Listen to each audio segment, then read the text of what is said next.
નમસ્તે વિદ્યાર્થી મિત્રો, આપણે ધોરણ 9માં વિષય સામાજિક વિજ્ઞાન એમાં આપણે પહેલો પાઠ જોતા હતા, ભારતમાં બ્રિટિશ સત્તાનો ઉદય. એમાં જે આગળ આપણે વાત કરી કે ભારતમાં યુરોપીય પ્રજાનું આગમન, અંગ્રેજોનો વેપારી મથકોની સ્થાપના, પ્લાસીનું યુદ્ધ, બક્સરનો યુદ્ધ. હવે જોવાનું છે કંપની શાસનનો વિકાસ. એટલે કંપની શાસન છે એ કંપની શાસનનો વિકાસ કઈ રીતે થયો. ઈસ્ટ ઇન્ડિયા કંપનીની સ્થાપના આપણે ખબર છે ઈસવીસન 1600 માં થઈ. ઈસવીસન 1600 માં થઈ, પરંતુ ભારતમાં એને વેપાર કરવાનો પરવાનો મળ્યો નહોતો. ઈસ્ટ ઇન્ડિયા કંપનીની સ્થાપના 1600 માં થઈ. એ પછી એને 1608 માં ઈસવીસન 1608 માં એને શરૂઆત કરી, પરંતુ 1608 માં પણ એને પરવાનો છે એ મળ્યો નહોતો. અને એ પછી 1613 માં ઈસવીસન 1613 માં તો કે જહાંગીરના દરબારમાં એને જે વેપાર કરવાનો પરવાનો મળ્યો. એટલે સૌપ્રથમ એને કોઠી ક્યાં સ્થાપી તો કે આપણે ગુજરાતમાં સુરતમાં સૌપ્રથમ એને કોઠી છે એ સ્થાપી અને એ પછી એને શરૂઆત છે એ કરી છે. તો હવે જોઈએ આપણે કંપની શાસનનો વિકાસ કે ભાઈ કંપની શાસનનો વિકાસ કઈ રીતે થયો છે. કે અંગ્રેજ સરકારે નિયામક ધારો પ્રસાર કર્યો ઈસવીસન 1773. કંપનીએ નિયામક ધારો છે એ 1773 માં પ્રસાર કર્યો, જેને નિયામક ધારો 1773 માં આપણે કે ભાઈ કંપની છે તો કે નિયામક ધારો છે એ નિયામક ધારો છે એ પ્રસાર કર્યો. શેના માટે પ્રસાર કર્યો એ આપણે જોવાનું છે કે જે કાયદા પ્રમાણે તો કે બંગાળ છે એના ગવર્નરને ગવર્નર જનરલ બનાવી અને કંપનીના જે વેપારી છે અને રાજકીય હિતો છે તથા ખાસ કરીને પ્રવૃત્તિઓને એના સીધા અંકુશ નીચે છે એ અને લાવી દીધા. એના સીધા અંકુશ નીચે મૂક્યા અને એના પ્રમાણે મુંબઈ મદ્રાસમાં જે ગવર્નર અને એની જે કાઉન્સિલ છે એને મૂકવામાં આવી. કે અત્યાર સુધી શું હતું તો કે એક ગવર્નર હતો. આ શું હતું અહીંયા 1773 પહેલા એ માત્ર ગવર્નર જ હતો કે અમુક જે તે પ્રદેશ છે એનો ગવર્નર. હવે એમાં એને બઢતી આપી ગવર્નર તો કે એ ખાસ કરીને ગવર્નર જનરલ કે ખાસ કરીને છે કે ગવર્નરને ગવર્નર જનરલ બનાવી દીધો. શું બનાવી દીધો? Governor general. કે અમુક પ્રદેશનો બધાનો એને ગવર્નર જનરલ છે એ બનાવી દીધો. અને એ રીતે તો કે કંપનીને વેપારી અને રાજકીય હિતો તથા જે પ્રવૃત્તિઓ છે તથા એને તો કે એને સીધા ગવર્નર જનરલના નેતૃત્વ હેઠળ મૂકી દીધા. ગવર્નર જનરલના જે નેતૃત્વ હેઠળ છે એ મૂકી દીધા. અત્યાર સુધી ગવર્નર હતો, હવે શું બની ગયો તો કે ગવર્નર જનરલ. શું બની ગયો છે હવે તો કે ગવર્નર જનરલ છે એ બની ગયો. એટલે એના આખા નેતૃત્વ હેઠળ છે એને મૂકી દીધા. એટલે એ રીતે આપણે કે આ રીતે વોરન હેસ્ટિંગ ભારતનો પ્રથમ ગવર્નર જનરલ બન્યો. આવો પ્રશ્ન પૂછાય વિદ્યાર્થી મિત્રો, ખાસ ધ્યાન રાખજો. વોરન હેસ્ટિંગ ભારતનો પ્રથમ ગવર્નર જનરલ કોણ બન્યો તો કે વોરન હેસ્ટિંગ. કોણ બન્યો છે તો કે વોરન હેસ્ટિંગ. એટલે આ રીતે છે કે સૌપ્રથમ તો કે વોરન હેસ્ટિંગ છે એ ગવર્નર જનરલ છે એ બન્યો છે. એટલે એના સમયમાં તો કે મરાઠાઓ સાથે પ્રથમ મરાઠા વિગ્રહ છે. ગવર્નર જનરલ છે વોરન હેસ્ટિંગ છે એની સાથે તો કે મરાઠા વિગ્રહ થયો. કયો વિગ્રહ થયો તો કે મરાઠા. અહીંયા તો કે ખાસ કરીને તો કે મરાઠા વિગ્રહ છે એ થયો છે સૌપ્રથમ. કારણ કે મરાઠા હતા એ સમયે એટલે મરાઠા વિગ્રહ. અને મૈસૂરમાં તો કે હૈદર અલી સાથે દ્વિતીય મૈસૂર વિગ્રહ થયો. મૈસૂરમાં તો કે હૈદર અલી હતો. મૈસૂરમાં કોણ હતો? મુસ્લિમ શાસક તો કે હૈદર અલી હતો. એટલે ત્યાં તો કે ખાસ કરીને જોઈએ તો કે મૈસૂર વિગ્રહ થયો. એટલે આ બંને સત્તાઓ એક સાથે સામનો કરતા ઈસ્ટ ઇન્ડિયા કંપનીની મુશ્કેલીઓ છે એ વધી. કારણ કે મરાઠા સાથે સામનો કર્યો અને હૈદર સાથે એની સાથે તો કે હૈદર સાથે પણ સામનો કર્યો. કોની સાથે સામનો કર્યો તો કે હૈદર સાથે પણ સામનો કર્યો. એટલે આ બેની મુશ્કેલી છે એ વધી ગઈ અંગ્રેજો સામે. એટલે એવી સ્થિતિ આપણે છે કે અહીંયા તો કે મરાઠા અને હૈદર છે મૈસૂર વિગ્રહ થયો. એટલે ઈસ્ટ ઇન્ડિયા કંપનીની મુશ્કેલી વધી. એટલે વોરન હેસ્ટિંગ બાદ ગવર્નર જનરલ તરીકે કોર્નવાલિસ છે. કોણ આવ્યો? વોરન હેસ્ટિંગ પછી કોણ આવ્યો છે તો કે એ કોર્નવાલિસ છે. એ કોર્નવાલિસ એ વોરન હેસ્ટિંગ પછી આવ્યો. એટલે એના સમયમાં તો કે મૈસૂરના વાઘ તરીકે જાણીતા ટીપુ સુલતાન. મૈસૂરનો વાઘ કેને કહેવામાં આવે છે તો કે ટીપુ સુલતાનને. કોને કહેવામાં આવે છે તો કે ટીપુ સુલતાન.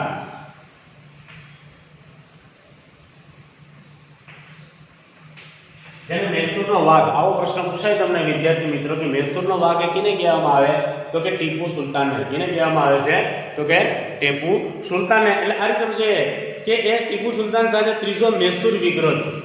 ટીપુ સુલતાન સાથે તો કે ત્રીજો મૈસૂર વિગ્રહ છે એ થયો છે. એટલે ટીપુ સુલતાનને હરાવવા કંપનીએ મરાઠા અને નિઝામની મદદ લીધી. ટીપુ સુલતાનને હરાવવા માટે કંપનીએ ઈસ્ટ ઇન્ડિયા કંપનીએ કોની મદદ લીધી? મરાઠા અને ખાસ કરીને છે તો કે નિઝામ છે એની મદદ લીધી. અને આ રીતે પછી કે ત્રણેયની સંયુક્ત સેના સામે ટીપુ સુલતાન હારી ગયો. મરાઠા, અંગ્રેજો અને નિઝામ આ ત્રણેયની સેના સાથે તો કે ટીપુ સુલતાન છે એ હારી ગયો. અને એ રીતે એને સંધિ કરવાની ફરજ પડી. ટીપુ સુલતાનને શું કરવું પડ્યું તો કે અંગ્રેજો સાથે એને તો કે સંધિ છે એ કરવી પડી, કારણ કે એનો કારમો પરાજય થયો. એટલે એવી સ્થિતિમાં તો કે ટીપુ સુલતાન છે એને તો કે અંગ્રેજો સાથે સંધિ છે એ કરવી પડી. એટલે સંધિની સાથે શું કર્યું તો કે કંપની કોર્નવાલિસ બાદ સર જોન સોર ગવર્નર જનરલ બન્યો. કોર્નવાલિસ બાદ શું આવ્યો તો કે સન જોન સર જે ગવર્નર છે એ બન્યો. એટલે તેણે અપનાવેલી તટસ્થની નીતિ. કઈ નીતિ અપનાવી એને તો કે તટસ્થ. તટસ્થ કેને કહેવાય? તટસ્થ કેને કહેવાય કે નથી આમ કે નથી આમ, જે સ્થિતિમાં એ રહે છે કે નથી આનું બોલતો કે નથી આનું બોલતો, એવી નીતિને તટસ્થ કહેવામાં આવે. શું કહેવામાં આવે છે એને? તટસ્થ કહેવામાં આવે. એટલે આ રીતે પછી કે એને તટસ્થ નીતિ અપનાવી. નીતિના કારણે તો કે ઈસ્ટ ઇન્ડિયા કંપનીની પ્રતિષ્ઠા એક બાજુ ઘટી, કારણ કે એને કોઈ બીજા વ્યક્તિઓ છે કે બીજા રાજાઓ છે એને કંઈ કીધું નહીં. એટલે એની ધીરે ધીરે ઈસ્ટ ઇન્ડિયા કંપની છે એની પ્રતિષ્ઠા છે તેનું મહત્વ છે એ ધીરે ધીરે ઘટવા લાગ્યું. અને બીજી બાજુ તો કે મરાઠા વધુ શક્તિશાળી બનવા લાગ્યા. મરાઠા વધુ શક્તિશાળી છે એ બનવા લાગ્યા. આથી જોન સોર પછી આવેલ ગવર્નર જનરલ વેલેસ્લી માટે કંપનીની ભારતમાં સર્વોપરી બનાવવાની જવાબદારી છે એ આવી. જોન સોર પછી કોણ આવ્યો? વેલેસ્લી આવ્યો. કોણ આવ્યો? Governor general Wellesley. ખાસ ધ્યાન રાખજો. એટલે કે અહીંયા વેલેસ્લી છે કે વેલેસ્લીને તો કે કંપનીની જે જવાબદારી છે એ વેલેસ્લીને સોંપી દેવામાં આવી. એટલે આ માટે વેલેસ્લીએ તો કે સહાયકારી યોજના દાખલ કરી. કઈ યોજના દાખલ કરી? સહાયકારી યોજના. કંપનીએ ખાસ કરીને તો કે સહાયકારી યોજના છે એ દાખલ કરી. સહાયકારી યોજના એટલે કે એકબીજા રજવાડાઓને સહાય કરો. એકબીજા રજવાડાઓને શું કરવી તો કે સહાય કરવી. આ રીતે તો કે સહાયકારી યોજના છે એ દાખલ કરી. અને સહાયકારી યોજનાની શરતો અને અપનાવેલી જે રાજ્યો છે એ નીચે મુજબ આપણે જોઈએ કે સહાયકારી સૈન્ય યોજનાની શરતો કઈ કઈ છે. સહાયકારી સૈન્ય યોજનાની શરતો છે એ કઈ કઈ છે એ આપણે જોઈએ.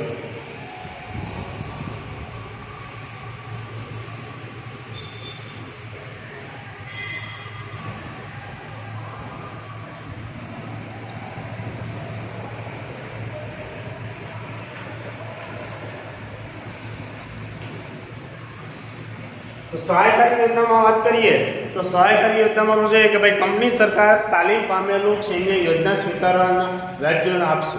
કે સરકાર શું કીધું કંપનીએ તો કે સરકાર જે તાલીમ આપેલું સૈન્ય છે જો યોજના છે સ્વીકારશે તો એ રાજ્યને એનું પોતાનું સૈન્ય છે એટલે કે કંપની પોતાનું સૈન્ય છે એ જે તે રજવાડાઓ છે એ રાજ્યમાં આપશે. અને આ સૈન્ય રાજ્યના આંતરિક અને બાહ્ય આક્રમણથી રાજ્યનું રક્ષણ કરે. રાજ્યનું આંતરિક એટલે કે અંદરો અંદર જે ઝઘડાઓ થાય એનું રક્ષણ કરશે, અને બાહ્ય આક્રમણ એટલે કે કોઈ બહારથી કોઈ આક્રમણ કરશે તો એનું પણ અહીંયા રક્ષણ કરશે. આ પહેલી યોજના.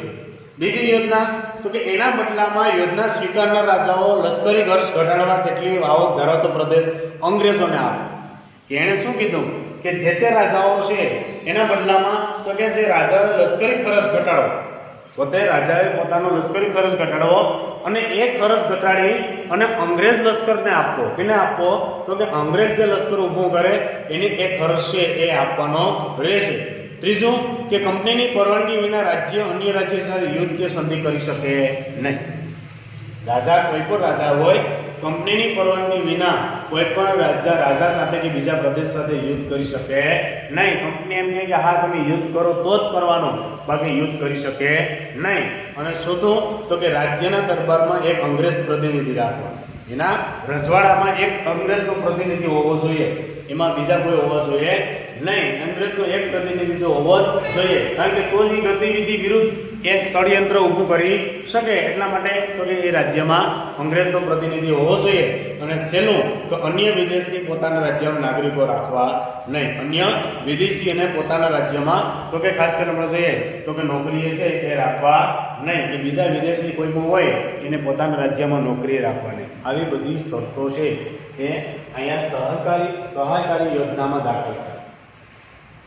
આ બધી શરતો સહાયકારી યોજનામાં દાખલ કરી. હવે યોજનામાં આપેલા રાજ્યોના શાસકો ક્યાં ક્યાં છે તમે જો નિઝામ યોજનામાં જે શાસકો છે અપનાવેલા જે રાજ્યો છે એમાં નિઝામ, મૈસૂર, અવધ, ગાયકવાડ, સિંધિયા, ભોસલે અને હોલકર આ બધા જે રજવાડાઓ છે એ અહીંયા હતા. એમાં ગાયકવાડ એટલે જે આપણું બરોડા સ્ટેટ એને ગાયકવાડ કહેવામાં આવે છે.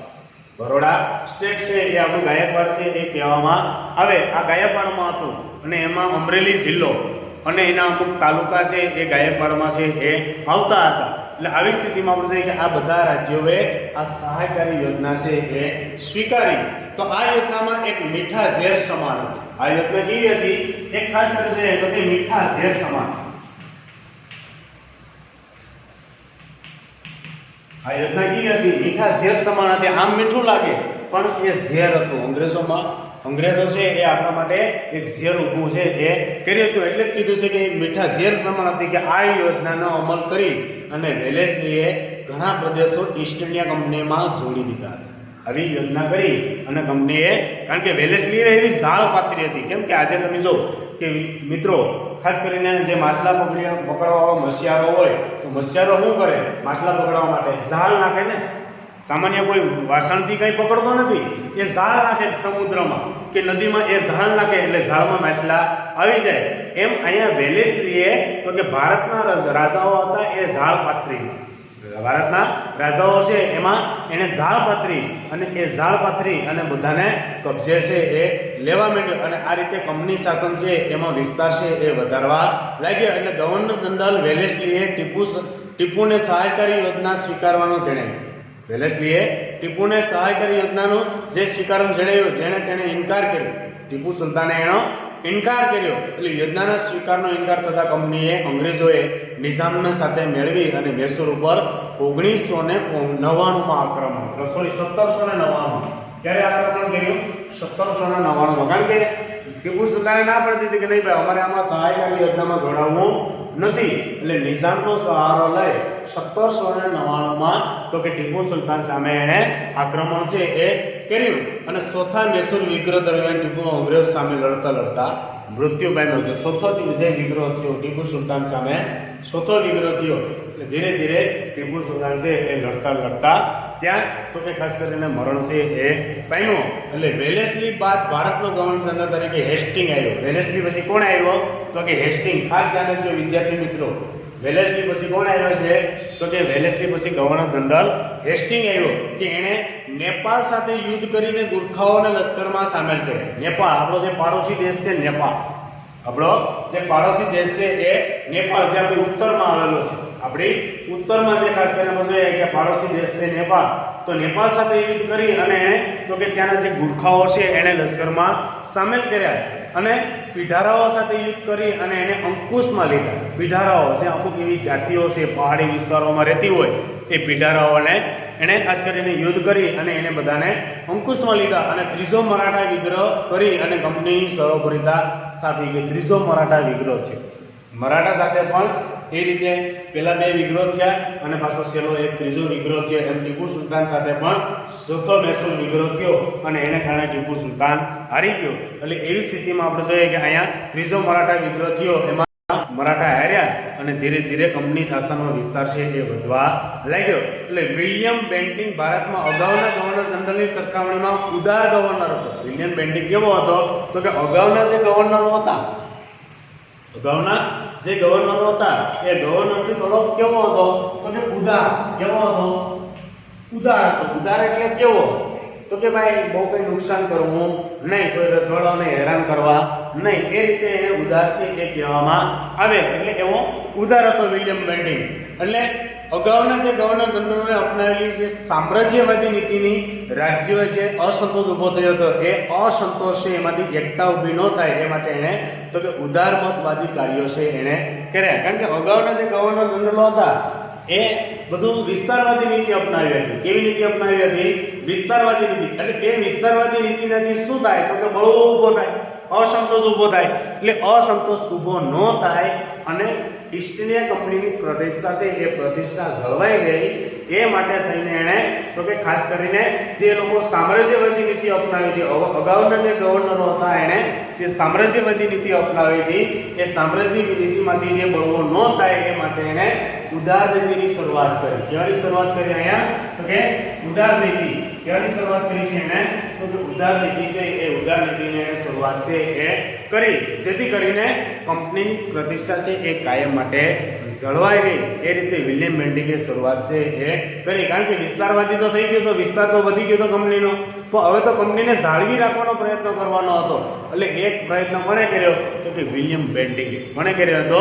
વિલિયમ બેન્ટિંગે. એટલે કે ભારતના ગવર્નર જનરલ તરીકે ડેલહાઉસી આવ્યો. ભારતમાં ગવર્નર જનરલ તરીકે કોણ આવ્યો? ડેલહાઉસી આવ્યો 1848. ક્યારે આવ્યો ડેલહાઉસી? 1848 ક્યારે આવ્યો? 1848 જે લોર્ડ ડેલહાઉસી કહેવામાં આવે. શું કહેવામાં આવે છે એને? લોર્ડ ડેલહાઉસી. જે ખાસ કરીને જોઈએ કે એ ડેલહાઉસી છે 1848 આવ્યો. લોર્ડ ડેલહાઉસી પણ કહેવામાં આવે કે ઉગ્ર સામ્રાજ્યવાદી માનસ ધરાવતો. એક શું ધરાવતો હતો? ઉગ્ર સામ્રાજ્યવાદી માનસ ધરાવતો. એણે સામ્રાજ્યવાદી નીતિ પોષવા અને કંપનીનો જે રાજ્ય વિસ્તાર છે એ વધારવા જીત જપ્તી અને ખાલસા નીતિ અપનાવી. ડેલહાઉસીએ કઈ નીતિ અપનાવી હતી? જીત જપ્તી અને ખાલસા નીતિ. કઈ નીતિ અપનાવી હતી? જીત જપ્તી અને ખાલસા નીતિ છે એ અપનાવી હતી. એટલે આ રીતે આપણે જોઈએ કે ખાસ કરીને ડેલહાઉસીએ શરૂઆત અહીંથી કરી હતી. જીત જપ્તી અને ખાલસા નીતિ છે એ અપનાવી હતી. એટલે એવી સ્થિતિમાં આપણે જોઈએ કે આ ત્રણની શરૂઆત કરી હતી ડેલહાઉસી, લોર્ડ ડેલહાઉસી. કારણ કે સામ્રાજ્યવાદી નેતા હતો. એટલે જીત જપ્તી અને ખાલસા નીતિની શરૂઆત છે એણે કરી હતી. એટલે ડેલહાઉસીની ખાલસા નીતિમાં તમે જો યુદ્ધ દ્વારા ખાલસા કર્યા ગયા. ક્યાંક યુદ્ધ કરીને ખાલસા કર્યા. પંજાબ છે, પછી પેંગુ, નિશુનું બર્મા, જે બર્મા આપણે જે પૂર્વમાં આવેલું છે, પછી અમુક રાજા છે કે અપુત્ર અવસાન પામતા હોય એનું રાજ્ય ખાલસા કર્યા. એમાં સતારા છે, જેતપુર છે, સંબલપુર છે, ઉદયપુર છે, ઝાંસી છે, પછી બઘાત છે, નાગપુર છે. આ બધા તો કે ભાઈ રાજા નથી, તમારે પુત્ર નથી, એમ અપુત્ર બને એને ઘણા બધા રાજ્યો છે એ ખાલસા કર્યા. પછી ગેરવહીવટના બહાના હેઠળ અવધ ખાલસા કરાવીને કે ભાઈ તમારો વહીવટ બરોબર હાલતો નથી, એ રીતે એને ખાલસા કરાવીને ગયું. પછી કરજની ઉકરાણીને તળે ખાલસા કર્યા કે ભાઈ તમારા રાજ્યનું કરજ વધી ગયું. એ પ્રમાણે નિઝામને વરાળ પ્રાંત છે આપો એને આપી દેવો પડ્યો. અને અમુક નામ માત્રની સત્તાનો અંત લાવી દીધો કે અમુક નામ માત્ર હોય, કારણ કે વંશજ ન હોય, રાજા ન હોય, અમુક રાજા નામ હાલતું હોય એવા રાજ્યો છે. એમાં ખાસ કરીને આપણે જોઈએ કે કર્ણાટક અને તાંજોર આ બે પ્રદેશો છે એને ખાલસા કરાવી નાખ્યા. એટલે ડેલહાઉસી સામ્રાજ્યવાદી નીતિની સાથે સુધારાવાદી પણ હતો. પાછો ડેલહાઉસી એ સામ્રાજ્યવાદી તો હતો જ, પણ સાથે સાથે સુધારાવાદી હતો. ઘણા બધા એના સુધારા પણ કર્યા છે કે એના સમયમાં ભારતમાં પ્રથમ રેલવે 1853માં મુંબઈ અને થાણા વચ્ચે શરૂઆત થઈ. ઈસવીસન 1853માં સૌપ્રથમ મુંબઈથી થાણા વચ્ચે, મુંબઈથી થાણા વચ્ચે સૌપ્રથમ રેલવેની શરૂઆત ક્યારે થઈ? લોર્ડ ડેલહાઉસીના સમયમાં. કયા સમયમાં થઈ? લોર્ડ ડેલહાઉસીના સમયમાં ઈસવીસન 1853માં. ખાસ ધ્યાન રાખજો વિદ્યાર્થી મિત્રો, 1853માં લોર્ડ ડેલહાઉસીના સમયમાં મુંબઈથી થાણા વચ્ચે ભારતમાં રેલવેની શરૂઆત થઈ. પછી ભારત અને ઇંગ્લેન્ડ તાર વ્યવહાર, જાહેર બાંધકામ, ખાતાકીય સ્થાપના, આ બધું અંગ્રેજોની દેણ છે. કારણ કે તાર વ્યવહારની શરૂઆત થઈ, ખાતાકીય સ્થાપનાની શરૂઆત થઈ અને અંગ્રેજી કેળવણીની વ્યવસ્થા વગેરેની શરૂઆત થઈ. કે લોર્ડ ડેલહાઉસીના સમયમાં તો કે અંગ્રેજી કેળવણી એટલે કે શિક્ષણ, અંગ્રેજી શિક્ષણ. કારણ કે ભારતમાં કોઈ અંગ્રેજી શિક્ષણ હતું નહીં. આ બધા અંગ્રેજો લાવ્યા. કોણ લાવ્યા છે? અંગ્રેજો. એટલે કે અંગ્રેજી શિક્ષણની શરૂઆત છે એ થવા લાગી. અને વિધવા પુનઃ વિવાહ અને બાળ લગ્ન પ્રતિબંધ ધારા તેના સમયમાં પણ પ્રસાર થયા. કારણ કે એ સમયમાં શું હતું કે વિધવા લગ્ન કરી શકતી નહીં. અને બીજા નંબરમાં સતી પ્રથા હતી. કઈ પ્રથા હતી એ સમયે? તો કે સતી પ્રથા. કે કોઈ પણ પુરુષ છે જે મૃત્યુ પામે એટલે એની પત્ની પાછળ શું થતી? સતી પ્રથા. એટલે આ રીતે સતી થતી. એટલે એવી સ્થિતિમાં આપણે જોઈએ કે એણે વિધવા પુનઃ ધારો પ્રસાર કર્યો, બાળ લગ્ન અટકાવ્યા.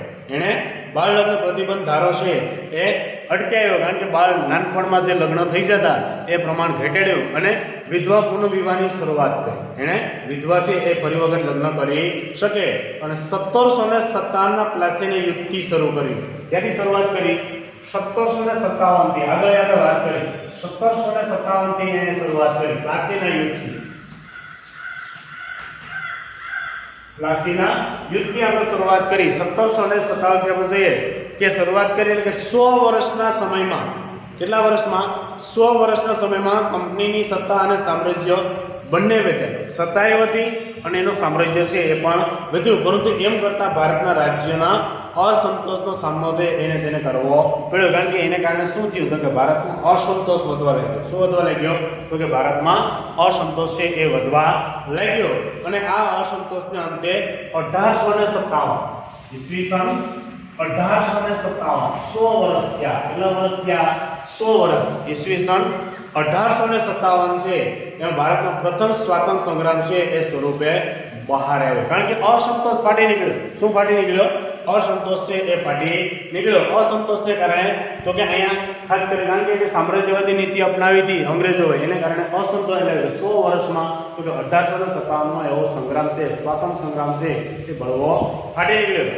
એટલે એવી સ્થિતિમાં આપણે જોઈએ કે કંપનીએ ધીરે ધીરે તો કે ઉદાર નીતિ છે એ પછી અપનાવવી પડી. હવે નેક્સ્ટ વિડીયોમાં આપણે પાછા જોશું ત્યારે ખ્યાલ આવશે. ઓકે.